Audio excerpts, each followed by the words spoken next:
wabarakatuh.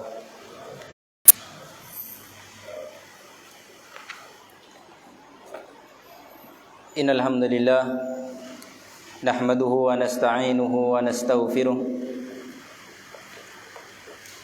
wa na'udzu billahi min shururi anfusina wa min sayyiati a'malina may yahdihillahu fala mudilla lahu wa may yudlil fala hadiya lahu. Asyhadu an la ilaha illallah wahdahu la syarika lahu wa asyhadu anna Muhammadan abduhu wa rasuluh sallallahu alaihi wa ala alihi wa sahbihi wa sallama tasliman mazida, amma ba'du. Kaum muslimin wal muslimat yang semoga senantiasa dirahmati dan diampuni oleh Allah Subhanahu wa taala. Kita melanjutkan kajian kita, yaitu bersama kitab Al-Arba'in An-Nawawiyah yang ditulis oleh Al-Imam An-Nawawi rahimahullahu taala, dan kita memasuki hadis yang ke-6, yaitu membahas tentang meninggalkan perkara-perkara syubhat, menjauhi perkara-perkara syubhat. Ma'asyiral muslimin rahimani wa rahimakumullah. Hadis yang dibawakan oleh Al-Imam An-Nawawi yang menjelaskan tentang perkara syubhat ini, yaitu an Abi Abdullah Nu'man ibn Bashir, dari Abi Abdullah Nu'man bin Bashir radhiyallahu anhuma, semoga meridai keduanya, Allah meridai keduanya. Dia berkata, sami'tu Rasulullah sallallahu alaihi wasallam yaqul innal halala bayyinun wa innal harama bayyinun wa bainahuma umurun mustabihat la ya'lamuhunna katsirun minan nas. Aku mendengar Rasul sallallahu alaihi wasallam bersabda, sesungguhnya perkara halal itu jelas dan perkara haram itu jelas, dan di antara keduanya, di antara halal dan haram itu ada perkara-perkara yang mutasyabihat, yang subhat. Yang kata beliau di sini, la ya'lamuhunna katsirun minan nas, tidak ada atau tidak mengetahui kebanyakan manusia, atau tidak mengetahui banyak dari manusia. Maksudnya banyak manusia yang tidak mengetahui. Famanittaqas subhati faqad istabra'a li dinihi wa 'irdihi. Barang siapa yang dia menjaga, berhati-hati, takut dari syubhat, maka dia telah menyelamatkan agama dan kehormatannya. Wa man waqa'a fis subhati waqa'a fil haram. Dan barang siapa yang jatuh pada perkara subhat, ya, maka dia telah melakukan perkara haram, jatuh pada perkara haram. Karra'i yar'a haulal hima, seperti orang yang mengembala, yang dia mengembala di sekitar tanah terlarang, ya, yang dia hampir-hampir masuk, yang mana dia hampir-hampir masuk kepada tanah terlarang tersebut. Yusiku ayyar ta'afiha, yang hampir-hampir masuk pada yusiku ayyar ta'afihi, yang hampir-hampir masuk pada tempat terlarang tersebut, tanah terlarang tersebut. Ala wa inna likulli malikin hima, ketahuilah bahwasanya pada setiap raja atau setiap raja itu memiliki daerah terlarang. Ala wa inna himallahi maharimuhu, dan bahwasanya yaitu daerah terlarang Allah Subhanahu wa taala adalah keharaman-keharamannya. Kemudian kata Rasul sallallahu alaihi wasallam menutup hadis ini, ala wa inna fil jasadi mudghah, ketahuilah bahwasanya di dalam tubuh ini ada segumpal daging. Idza saluhat saluhal jasadu kulluh, apabila baik yaitu segumpal daging tersebut, maka akan baik seluruh jasadnya. Wa idza fasadat fasadal jasadu kulluh, dan apabila rusak maka rusak pula seluruh jasadnya. Kata Nabi sallallahu alaihi wasallam, ala wahyal qalbu, ketahuilah dia adalah al-qalbu. Taib. Ma'asyiral muslimin rahimani wa rahimakumullah. Kata Rasul sallallahu alaihi wasallam dalam hadis ini mengatakan innal halala bayyinun wa innal harama bayyinun wa bainahuma umurun mutasyabihat. Sesungguhnya perkara halal itu jelas dan perkara haram itu jelas. Ada di antara keduanya perkara yang subhat. Berarti ada berapa perkara? Ada 3. Yang pertama halal, jelas kehalalannya. Ada perkara haram, jelas keharamannya. Ada di antara keduanya yang tidak jelas halal, tidak jelas haram, yaitu perkara yang masih subhat. Adapun contoh-contoh perkara halal yang jelas seperti apa disebutkan oleh para ulama. Kalau perkara jelas yang jelas kehalalannya, yang itu mungkin semua kita mengetahuinya. Ya, kalau dalam sisi makan dan minum, ya, yang berkaitan dengan makan yang minum seperti minum air, ya, makan nasi, roti, ya, itu jelas, semua kita tahu itu halal. Itu namanya halal yang bayyin, halal yang jelas. Atau masalah akad-akad seperti akad nikah, ya, atau jual beli, ya seperti jual beli yang biasa kita lakukan. Itu jelas, semua orang tahu kalau itu adalah jual beli yang sah. Yang kedua, jenis yang al-haram bayyin, jenis yang haram yang jelas keharamannya. Kalau dalam masalah makan dan minum seperti apa? Ya, seperti makan, misalnya makan daging babi, jelas haram. Atau minuman yang yaitu beralkohol, ini jelas haram. Semua orang mengetahui, ya, itu adalah haram. Atau kalau dalam masalah akad seperti akad riba, ya, akad riba semua orang tahu ini namanya halal bayyin, karena orang tahu kalau itu adalah halal yang jelas. Ya. Atau akad zina, ini juga termasuk haram, dan jenis-jenis yang lainnya. Ada yang jenis ketiga, ini yang mutasyabih, yang masih subhat, yang tidak jelas, yang nanti akan kita sebutkan kenapa sebabnya kok bisa gak jelas, kok bisa jadi subhat, itu gimana. Ini adalah mutasyabih, ya. Seperti disebutkan oleh para ulama, seperti misalnya makan, yaitu kalau dalam masalah makan dan minum disebutkan contohnya seperti makan yaitu buaya, ya. Ini mutasyabih. Sebagian orang mengatakan boleh, sebagian enggak.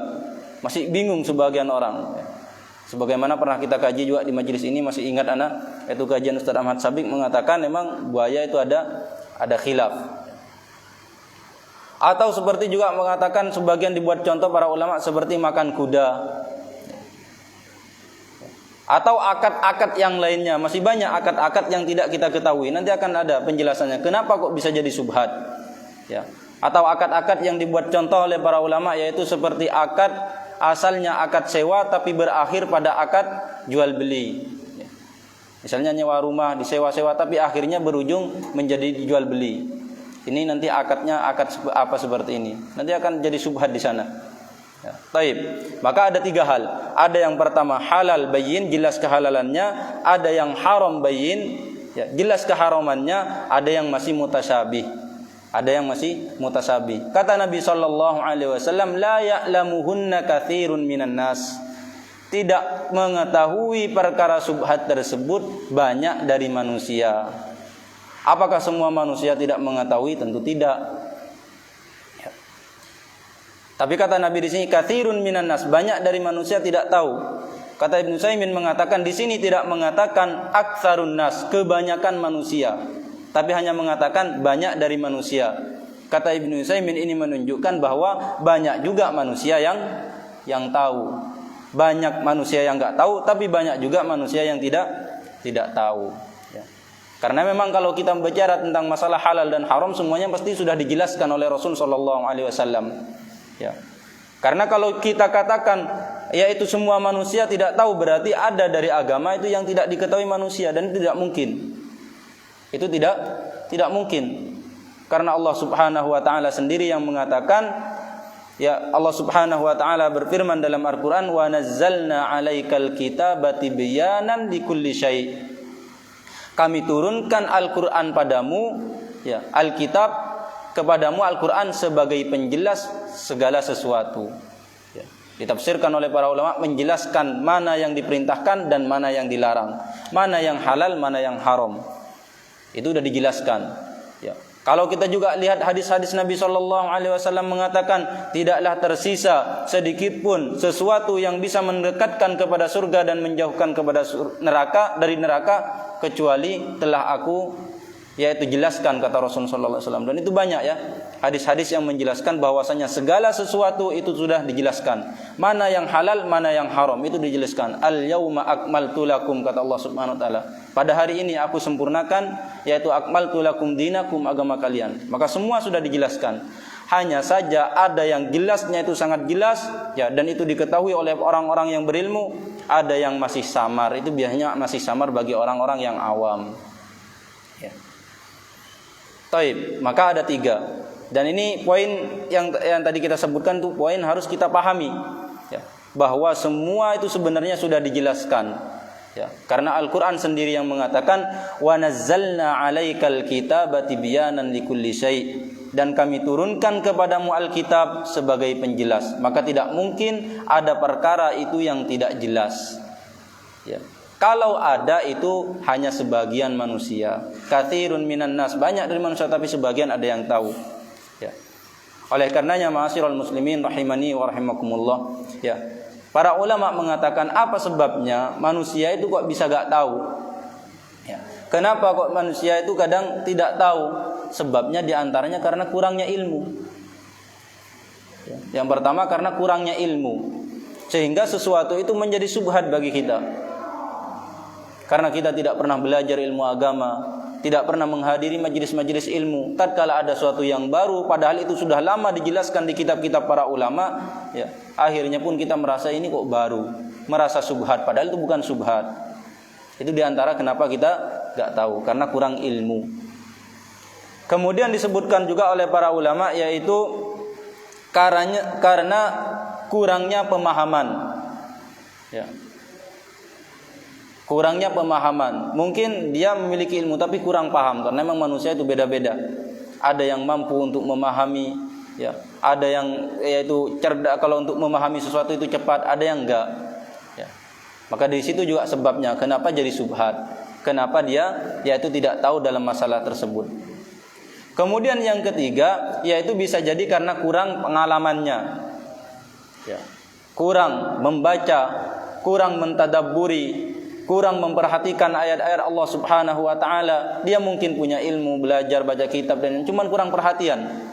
Ya, hanya sekedar baca lewat begitu saja. Akhirnya apa? Akhirnya ilmu-ilmu itu tidak ketahuan. Ya. Dan akhirnya perkara itu menjadi subhat kepadanya. Ya. Kemudian ada yang terakhir yang disebutkan oleh Ibnu Utsaimin, ya, kenapa manusia itu tidak tahu? Di antaranya karena bisa jadi karena dia buruk tujuannya. Dan ini yang paling parah. Betapa banyak orang-orang itu yang dia membaca mungkin kitab, membaca kalamullah, membaca hadis Nabi SAW, tapi kan tujuannya buruk. Tujuannya apa? Tujuannya dia buruk. Dia hanya mengikuti hawa nafsunya, pengen memenangkan yaitu pendapatnya. Kadang seperti itu. Dia membaca Al-Quran, membaca hadis, mempelajari, tapi tujuannya apa?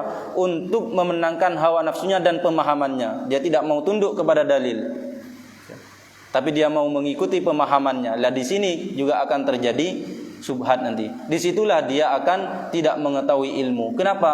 Karena mengikuti hawa nafsu. Karena dia ingin menguatkan pendapatnya sendiri. Padahal sudah jelas Al-Quran mengatakan ini halal, misalnya ini haram. Ya. Tapi dia tidak mau mengikuti dalil. Kenapa? Karena hawa nafsu. Karena tujuannya biar pendapatnya diikuti orang. Maka disitulah muncullah yaitu perkara-perkara tersebut menjadi samar baginya dan tidak tahu karena buruk. Ya. Kalau seandainya dia benar dalam mencari hidayah, benar dia dalam mempelajari agama, maka Allah Subhanahu Wa Taala insya Allah akan memberikan hidayah kepadanya. Kemudian ma'asyiral muslimin rahimani wa rahimakumullah. Itu ada perkara subhat. Ya. Ada perkara subhat. Kemudian. Ya,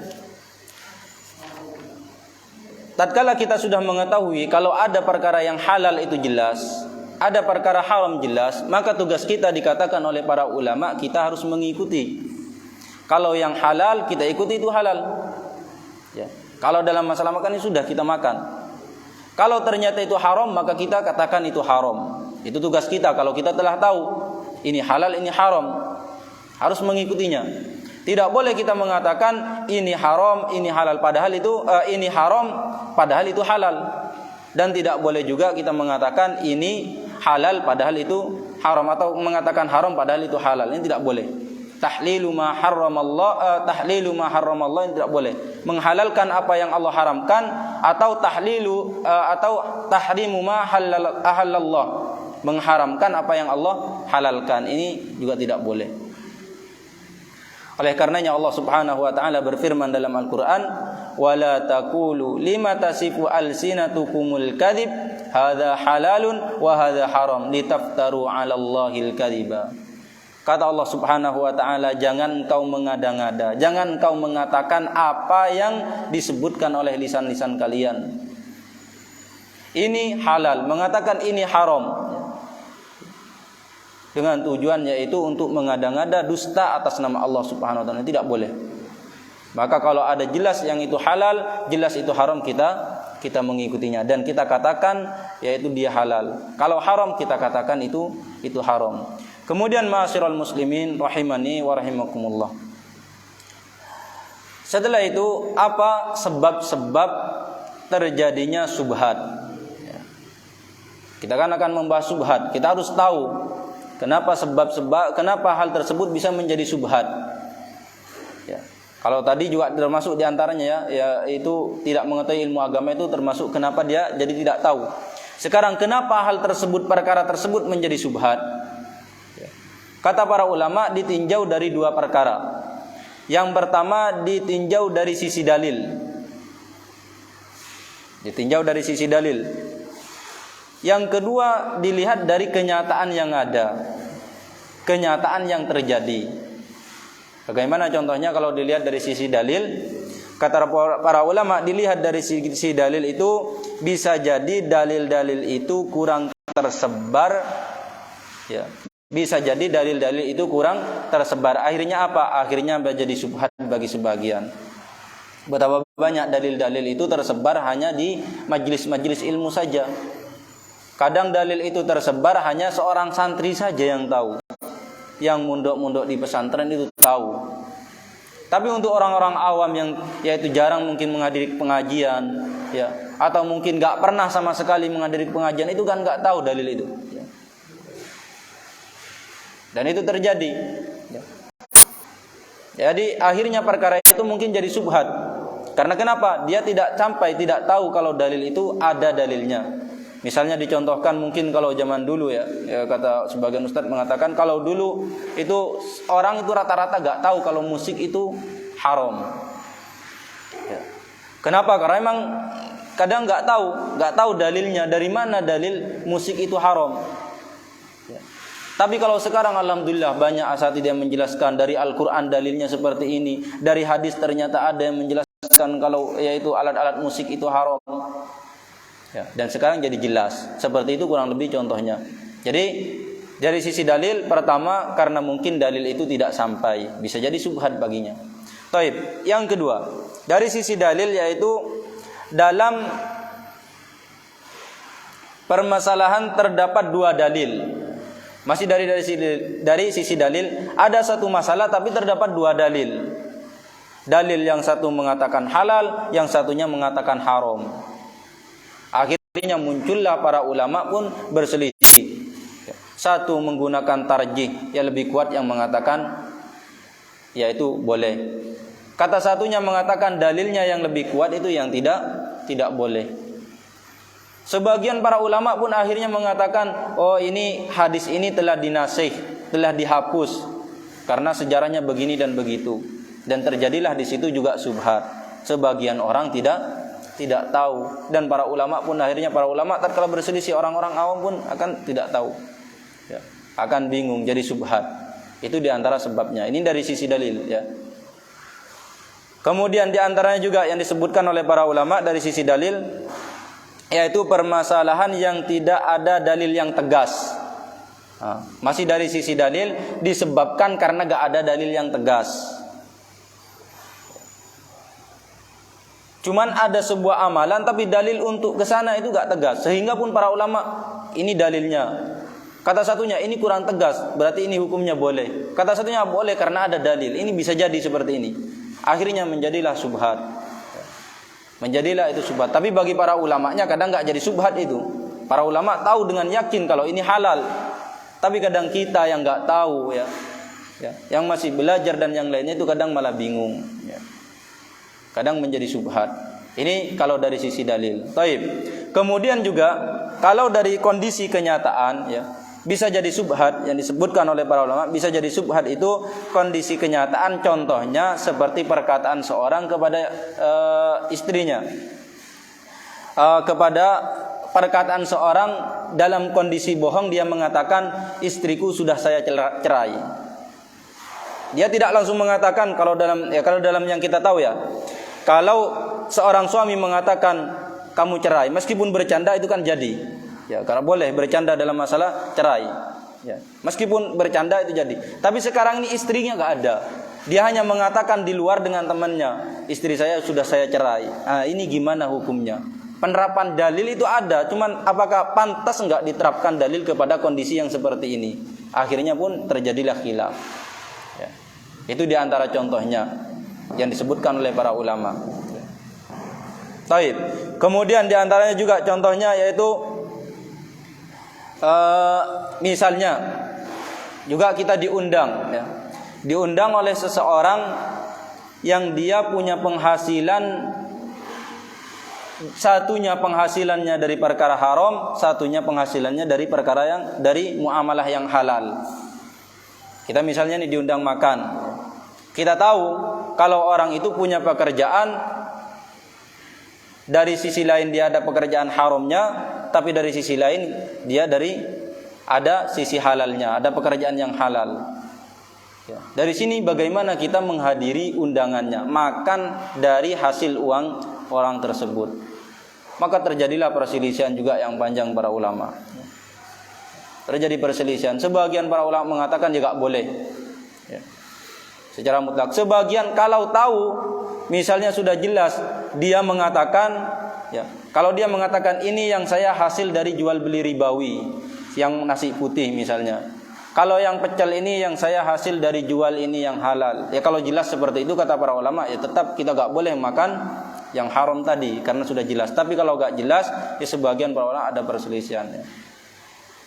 Kami tidak bisa menjelaskan tentang perselisihan di sini. Yang penting kita akan membahas sebab-sebab terjadinya subhat kadang. Ya, itu sebab-sebab terjadinya subhat. Maka ma'asyiral muslimin rahimani wa rahimakumullah.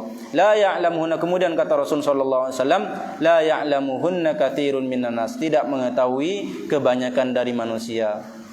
Kemudian kata Nabi sallallahu alaihi wasallam melanjutkan, famanittaqas syubhat faqad istabra'a li dinihi wa irdihi. Barang siapa yang dia berhati-hati takut menjauhi subhat, maka dia telah menyelamatkan agama dan kehormatannya. Dia telah menyelamatkan agama dan kehormatannya. Dan seperti inilah seharusnya seorang muslim. Kalau dia telah menyelamatkan dirinya dari subhat, berarti dia telah menyelamatkan agama dan kehormatannya.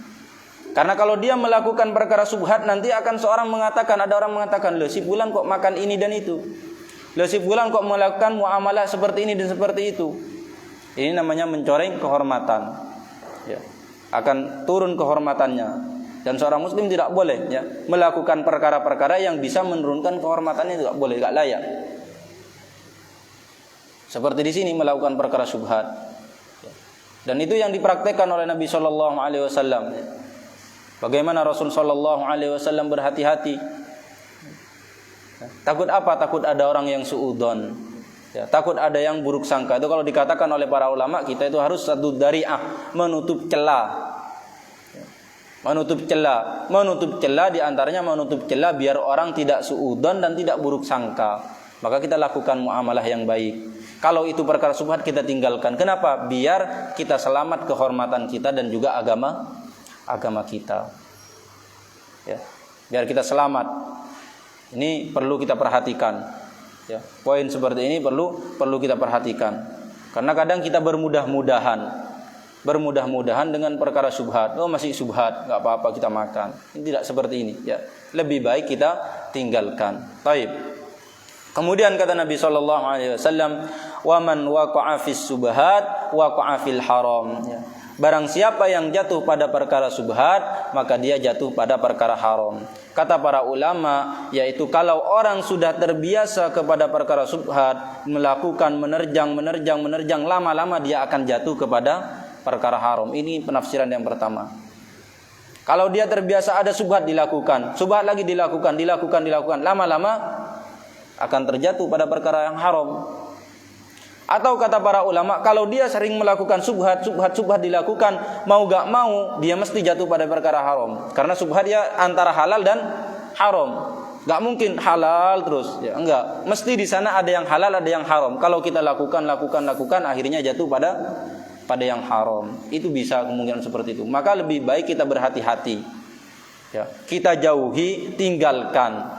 Kalau sudah jelas di sana ada perkara yang menunjukkan atau menjadikan itu subhat, ya. Misalnya contoh gampangnya, ya. Dan misalnya kita memburu hewan, ya, pakai panah. Tatkala dipanah dia jatuh ke air misalnya. Kalau jatuh ke air, apa jadinya? Bisa kemungkinan dari panah yang tadi yang sudah kita lepas dengan membaca bismillah yang menyebabkan dia mati, bisa jadi airnya. Karena ini kita tidak tahu akhirnya, sudah jelas penyebabnya, maka lebih baik kita tinggalkan. Apalagi ada kaidah bahwasanya kalau bercampur halal yang haram, penyebab yang haram, maka tinggalkan. Ya. Tapi kata para ulama, kalau tidak jelas, hanya sekedar ragu-ragu, ya, misalnya belum ada yang menjelaskan kalau itu memang subhat, menunjukkan subhat, maka ini tidak boleh kita tinggalkan. Ini namanya was-was. Contohnya kayak gini dicontohkan oleh para ulama, atau mungkin kita buat contoh, misalnya kita beli ayam di pasar sudah dipotong. Kemudian setelah itu kita ragu-ragu dengan mengatakan oh ini subhat. Bisa jadi disembelihnya yang menyembelih baca bismillah, bisa enggak. Ini namanya ragu-ragu, was-was kalau seperti ini, ya. Bukan masuk dalam perkara subhat dikatakan oleh para ulama. Ini namanya was-was. Tapi apa yang harus kita lakukan? Ya, karena kalau kita malah mengatakan, oh ini bisa jadi ini seperti itu, ya, bisa jadi baca bismillah, bisa jadi tidak. Kalau terjadi seperti ini, kalau kita mau ikutin, nanti akan itu memberatkan diri kita, ya, akan memberatkan diri kita. Kita cari ke pasar siapa yang nyembelih misalnya, ya, sampai pasar rupanya orangnya sudah pulang, ya. Nanti dikejar lagi, pasar udah pulang, ya, gak ketemu orangnya, sudah pergi lagi. Dikejar, akhirnya kita gak pernah makan ayam kalau seperti ini, ya, gak pernah beli ayam yaitu potong di pasar misalnya. Kenapa? Karena yaitu meninggalkan sesuatu ini yang masih ihtimal, masih mengandung kemungkinan, cuman perkara yang menunjukkan kalau itu menjadi subhat itu belum jelas, ya. Penyebabnya itu belum terjadi, belum ada, hanya keragu-ragu, ya. Oleh karenanya tatkala Rasulullah SAW datang seorang, ya, kalau salah ceritanya itu datang seorang mengatakan kita diberi daging sama orang Yahudi apa Nasrani gitu. Kata Rasulullah SAW, bagaimana ini? Ya, kita gak tahu mereka ini baca bismillah atau tidak. Kata Rasulullah SAW, bacalah kamu bismillah dan makanlah. Ya, itu disebutkan contohnya oleh Ibnu Utsaimin dalam kitab. Ya, makan gak apa-apa. Kamu baca bismillah dan makanlah. Kenapa? Karena hal-hal yang seperti ini bisa jadi was-was. Oleh karenanya, yaitu Al-Imam Al-Bukhari itu kalau gak salah menyebutkan babnya dalam kitabnya itu bab, yaitu sesuatu bab menerangkan bahwasanya was-was itu menerangkan pandangan seorang pada was-was pada termasuk dari subhat, ya, kurang lebih seperti apa bahasanya itu, yaitu intinya menjelaskan bahwasanya perkara itu bukan perkara subhat tapi was-was saja, ya. Dan di sana menyebutkan bagaimana orang-orang warok itu sebenarnya macam-macam orang warok, ya. Di sana disebutkan macam-macam orang warok, ya. Baik. Jadi seperti itu. Ya, kalau kita emang jelas yakin mengetahui ada penyebabnya, misalnya ini perkara ada satu dalil yang mengatakan ini, satunya mengatakan dalil haram, satunya mengatakan halal. Ini kan jelas ada emang. Kita tahu, ya, dan mengetahui emang yang seperti ini kita harus berhati-hati. Kita harus berhati-hati. Lebih baik kita tinggalkan. Taib. Wa man waqa'a fis subhat waqa'a fil haram. Barang siapa yang jatuh pada perkara subhat, maka dia jatuh pada perkara haram. Karra'i yar'a haulal hima. Seperti orang yang mengembala, yaitu di sekitar tempat-tempat terlarang. Ya, bisa jadi dia akan yaitu masuk kepada perkara terlarang tersebut. Wa inna likulli malikin hima ala wa inna himallahi maharimuh. Ya. Yaitu semua raja itu memiliki daerah terlarang, dan bahwasanya daerah terlarang Allah Subhanahu wa taala adalah perkara-perkara haramnya. Bisa. Taib. Ya, perkara-perkara haramnya. Maka di sini kita menunjukkan bahwasanya Allah Subhanahu wa taala memiliki batasan yang harus kita perhatikan. Ya. Tilka hududullah fala ta'taduha. Itu adalah batasan Allah, maka jangan kita lampaui. Ya. Ini poin penting bagi kita. Ya, kita harus menjaga larangan-larangan Allah Subhanahu wa taala. Batasan-batasan Allah Subhanahu wa taala yang Allah larang, maka kita harus jauhi. Kita meninggalkannya. Bukan hanya meninggalkan, tapi menjauhi, jangan mendekati. Ya. Kalau bahasa di sini itu seakan-akan kita harus mendekati. Apa? Yaitu jangan mendekati. Saddud dari'ah, menutup celah kepada perkara yang haram. Menutup sesuatu yang bisa menjadi perantara, meninggalkan sesuatu yang bisa menjadi perantara kepada perkara yang haram. Maka ma'asyiral muslimin rahimani wa rahimakumullah. Ya. Kita harus berhati-hati dalam masalah ini. Ada perkara itu yang halal maka kita lakukan, ada perkara itu yang haram maka kita tinggalkan. Kalau itu subhat, ya, kalau itu subhat dan kita tahu emang ada penyebab yang itu menjadikan dia itu subhat, ya, maka kita tinggalkan. Ya, maka kita tinggalkan, bukan hanya sekedar was-was saja. Ya, ya, kalau cuman was-was dan yang lainnya maka kita harus tepis yang seperti itu. Kita kembalikan kepada hukum asal. Ya. Kita kembalikan kepada hukum asal. Kemudian ma'asyiral muslimin rahimani wa rahimakumullah. Apa sikap kita, ya? Sikap kita tatkala kita menjumpai perkara subhat ini. Ini kan ada perkara yang subhat, apa sikap kita? Disebutkan oleh para ulama, kalau kita menjumpai perkara subhat, mengetahui hukumnya dengan jelas berdasarkan ilmu, berarti ini juga jadi subhat. Ini mungkin perkara subhat awalnya, cuman dia mempelajari sampai dia yakin kalau tahu hukumnya, ya, dengan kemampuan yang dia miliki, ilmu yang dia miliki, maka kalau seperti ini bukan jadi lagi perkara subhat. Maka orang ini tidak mengapa melakukannya, karena dia punya ilmu. Karena memang perkara halal itu sudah dijelaskan, perkara haram itu sudah dijelaskan, cuman kadang jadi subhat. Ya. Tapi kalau dia punya ilmu dan dia mempelajarinya sampai dia tahu dan yakin, ya maka boleh bagi dia melakukan hal tersebut. Ini biasanya para ulama tahu, ya, orang-orang ulama yang dalam ilmunya, ya, ini biasanya tahu masalah seperti ini. Makanya kalau kita gak tahu dalam masalah ilmu agama, tanyakan para ulama, ya. Jangan tanyakan kepada orang yang tidak ahli, bisa jadi keliru nanti. Sebagaimana, ya, kalau kita nanya masalah penyakit, ya, sakitnya misalnya sakit perut, ya, tapi kita tanya kepada spesialis bagian mata, ini kan gak nyambung, ya. Bisa mudarat malah jadinya, bisa membahayakan, ya. Maka dalam ilmu pun seperti ini. Kita kalau tidak tahu ilmunya, tanyakan kepada ulamanya yang ahli di bidang tersebut. Misalnya gak paham dalam masalah fikih, ya jangan tanyakan kepada ulama-ulama yang cuma belajar ilmu lughah, ya, karena gak nyambung nanti. Atau misalnya gak tahu ilmu yaitu akidah, ya, tapi bertanya kepada ulama yang dia mungkin hanya takhassus atau dia hanya tahu banyak dalam ilmu tajwid, hukum-hukum qiraah, kan ini kadang tidak bisa dia. Maka tanyakan kepada ahlinya. Taib. Yang pertama, sikap kita kembali kepada mauqif, yaitu sikap kita dalam perkara subhat. Dazan. Taib.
Baik, kita lanjutkan sedikit.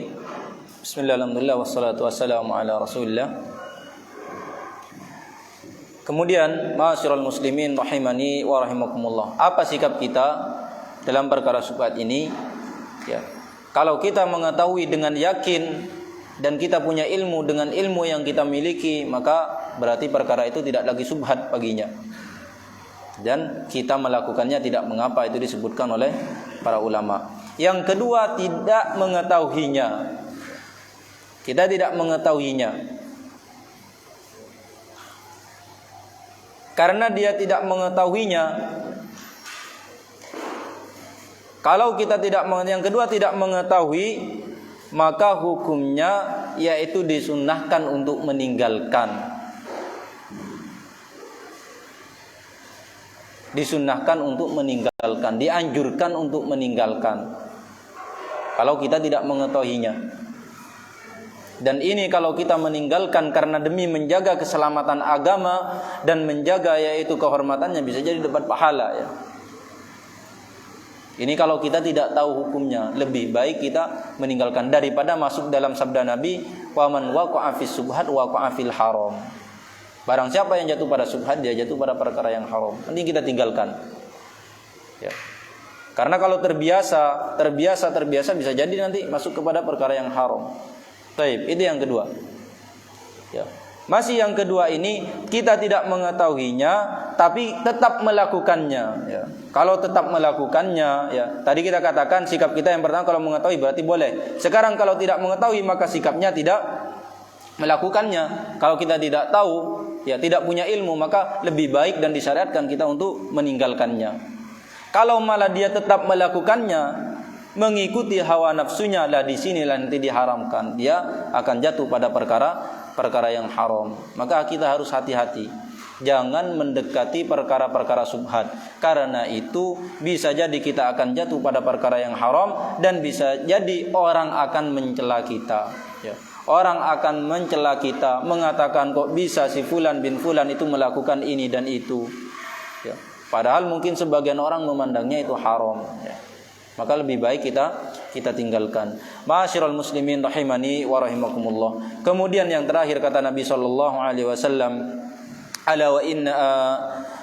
ala wa inna fil jasadi mudghah idza saluhat saluhal jasadu kullu wa idza fasadal jasadu kullu ala wa hiyal qalbu. Di dalam jiwa ini terdapat segumpal daging. Apabila baik maka baiklah seluruh jasadnya, apabila buruk maka buruk pula seluruh jasadnya. Apa itu? Kata Nabi, wa hiyal qalbu, itu adalah al-qalbu, jantung. Al-qalbu itu ya yang bisa kita artikan itu hati, tapi maksud al-qalbu di sini itu adalah jantung ya. Baik. Ya, mengapa kita katakan hati, tapi maksudnya jantung? Karena itu yang masyhur kita terjemahkan, seperti kita terjemahin kadang yaitu mengatakan musalla. Ya. Padahal itu sebenarnya masjid, tapi kita katakan musalla. Itu karena sudah terbiasa di dalam bahasa kita. Taib. Seperti ini qalbu ini maksud jantung. Ya. Maka apabila baik maka baik pula seluruh amalannya. Kata para ulama ini menunjukkan ya, bahwasanya agar kita bisa berhati-hati dari subhat, perbaikilah hati kita. Kalau kita ingin yaitu bisa membentengi diri dari perkara yang subhat, ya, biar kita tidak masuk pada perkara syubhat, perbaikilah hati kita. Karena kadang kalau hati kita ini kotor, terisi dengan maksiat, terisi dengan dosa, perkara-perkara yang kadang bermudah-mudahan ya. Tapi kalau hati ini bersih, diisi dengan zikir, diisi dengan yaitu banyak-banyak beribadah kepada Allah Subhanahu wa taala, ya, dibersihkan membaca Al-Qur'an dan yang lainnya sehingga imannya menjadi kuat, maka insyaallah melihat perkara syubhat itu akan kuat untuk meninggalkannya, ya. Ada perkara syubhat dia akan menjauhinya. Ini diantara dikatakan oleh para ulama. Dan kita penting perhatian dengan masalah hati ini, ya. Kita sangat penting untuk memperhatikan masalah hati ini. Kenapa? Karena itulah yang akan menjadi penentu kebaikan amal kita. Kalau hatinya buruk kata Nabi, maka akan buruk semua amalannya. Tapi kalau hatinya baik, maka akan baik, ya. Dan memang kita masalah hati ini sangat ditekankan, ya. Dan kita dianjurkan untuk sangat memperhatikannya. Oleh karenanya Allah Subhanahu wa taala berfirman, "Wa laqad dara'na li jahannama katsiran minal jinni wal insi lahum qulubun la yafqahuna biha." Ancaman kepada orang yang tidak memperhatikan masalah hatinya. Ya. Kata Nabi sallallahu Subhanahu wa taala berfirman, "Dan telah kita jadikan untuk neraka itu jahanam itu banyak dari jin dan manusia." Apa? Mereka punya hati tapi tidak digunakan. Maka penting kita memperhatikan masalah hati ini. Bersihkan dan bersihkan. Isi dengan berzikir kepada Allah, ya. Selalu yaitu perbarui keimanan yang ada dalam hati kita, sehingga kita bisa membentengi yaitu dari perkara-perkara yang haram. Kemudian Allah Subhanahu wa taala juga berfirman, "Yauma la yanfa'u malun wala banun illa man atallaha biqalbin salim." Ya. Pada hari tidak lagi bermanfaat harta dan juga anak-anak kecuali orang yang hatang yang nanti berjumpa kepada Allah Subhanahu wa taala dengan hati yang bersih. Ya, maka kita bersihkan hati ini. Ya, kata para ulama membersihkan hati itu dari dua hal, dari fitnah subhat dan dari fitnah syahwat, ya. Dari fitnah subhat dan dari fitnah syahwat. Maka kita bersihkan. Fitnah subhat yaitu dari mendengarkan ceramah-ceramah yang yaitu kajian-kajian yang tidak bersumber dari ilmu, ya. Hati-hati dari masalah-masalah seperti ini, dari yaitu kajian-kajian yang tidak bersumber dari dalil Al-Qur'an, ya. Itu harus kita menjauhi. Ini fitnah subhat. Atau syahwat yaitu dari perkara-perkara yang haram, melihat hal-hal yang haram, ya. Maka ini kita penting untuk menjaga hati ini. Kemudian ma'asyiral muslimin rahimani wa rahimakumullah, mungkin ini yang dapat kami sampaikan, ya. Kurang lebihnya mohon maaf apabila ada kesalahan baik dalam berucap dan yang lainnya, maka itu karena kurangnya ilmu, ya. Dan itu dari syaitan. Apabila ada benarnya maka itu dari Allah Subhanahu wa taala. Semoga apa yang kami sampaikan bisa menjadi bermanfaat bagi kita semua, ya. Dan menjadi pemberat amal nanti di akhirat. Subhanakallahumma wa bihamdika asyhadu an la ilaha illa anta astaghfiruka wa atubu ilaik. Wassallallahu ala nabiyyina Muhammad. Assalamualaikum warahmatullahi wabarakatuh.